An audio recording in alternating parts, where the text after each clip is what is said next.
bayan Allah mutane iri uku ne, grup uku ne. Akwai waɗanda suke tuna Allah lokacin yalwarsu da kuma lokacin da shiga tsanani. Akwai waɗanda suke tuna Allah lokacin da shiga tsanani kadai. Akwai wanda ba ruwansu, ba sa tuna Allah lokacin tsanani, ba sa tuna Allah lokacin yalwa. Kaso na farko waɗanda suke tuna Allah lokacin tsanani da lokacin yalwa su ne muminai masu gaskiya imaninsu. Suna sanin ni'imar Allah ko azabar Allah ko yalwa ko tsanani ko bayarwa ko rashi ko samu ko rashi, suna ɗauka dukkan jarrabawa ce daga Allah subhanahu wata'ala. Waɗannan su ne mummunai da suke sanin cewar mutukar sun tuna Allah lokacin yalwa, to ƙarshe kuma lokacin tsanani zai zo Allah subhanahu wata'ala sai fitar da su daga wannan tsananin, kamar yadda manzara sallallahu alaihi wasallam yake cewa ka tsara Allah sai tsare ka tuna Allah lokacin yalwa sai tuna ka lokacin da ka shiga tsanani. Misali karara akan wannan shine annabi Yunus alaihi salatu wassalam. Annabi Yunus Allah subhanahu wataala ya so ya jarabe shi, jefa shi cikin kunci da wahala, jefa shi cikin damuwa, ya taho har ya baro alƙaryarsa ba tare da an masa izini ba. Ya zo kawai ƙarshe dai har aka tunkuɗa shi a cikin teku, kifi haɗe shi. Wa zannuni idh dhahaba mughadiba fa dhanna an lan naqdir alayhi fanada fi zulumati alla ilaha illa anta subhanaka inni kuntu minaz zalimin. Annabi Musa ya shiga kuncin nan, ga duhun dare, ga duhun cikin kifi, ga duhun cikin teku, ya rasa inda zai saka kansa, kawai sai kira Allah.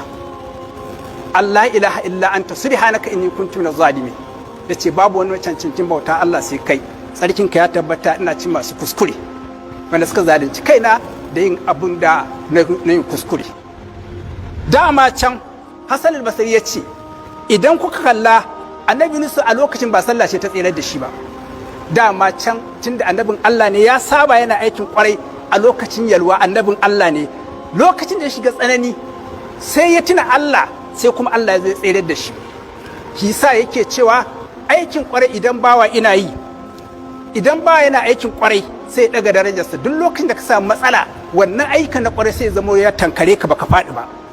Shi sa malamai suke cewa lokacin da annabi Yunus yi wannan addu'a, ikira Allah subhanahu wataala yana cikin kifi, malaiku suka ce ga wani sauti can mun ji, amma a wani gudu mu saba jin sa ba. Ko wannan mutum bawon Allah ne, Yunus, annabi Yunus ne, an saba a dau aikin sa a kai shi ga Allah, ana karɓa addu'ar sa, amma mun ji shi a wani gudu mu saba jin sa ba.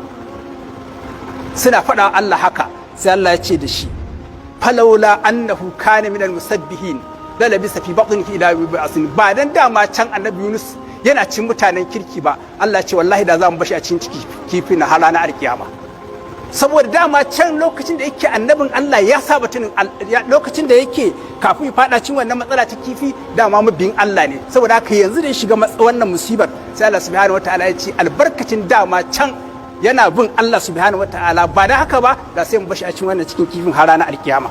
Saboda haka kawai Allah sai ya ce fastajabna lahu wa najaynahu min al-gham, muka tsere da shi, muka amsa masa, muka tsere da shi daga bakin ciki.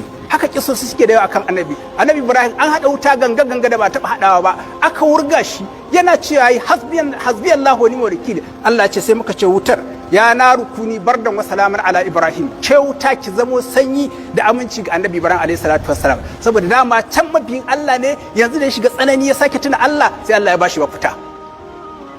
Haka yake abun annabawa da yawa. Haka yake abun mutanen nan uku da annabi sallallahu alaihi wasallam, ashabul yan kogon nan da annabi sallallahu alaihi wasallam ba mu labari an yi a bani Isra'il. Suna tafiya sai dare yi musu, sai suka ga wani kogo, suka ce bari mu shiga mu kwana. Suna shiga sai murgan dutse ya zo ya toshe kofar kogon. A lokacin ba wanda za su kira, duk wanda duk abin da za su yi ba wanda zai san su ne. Abin da ya rage musu kawai sakura su mutu. Sai suka shawara, suka ce bari kowanne ya tuna lokacin da yake yalwa ya bi Allah, ya ɗauko wannan abin da ya bi Allah, ya roƙi Allah da shi ya yi mana wannan hali da muka shiga na tsanani. Dama kudubar tana magana ka tuna Allah lokacin da kake yalwa, shi kuma ka shiga tsanani sai tuna kai tsere da kai. Yanzu sun shiga tsanani, sai suka share suka ce a lokacin da muke lafiya lau ba ma cin wannan matsalar, wannan abu muka yi na bin Allah subhanahu wataala. Sai ɗaya ce yi amfani da biyayya da iwa iyayensa.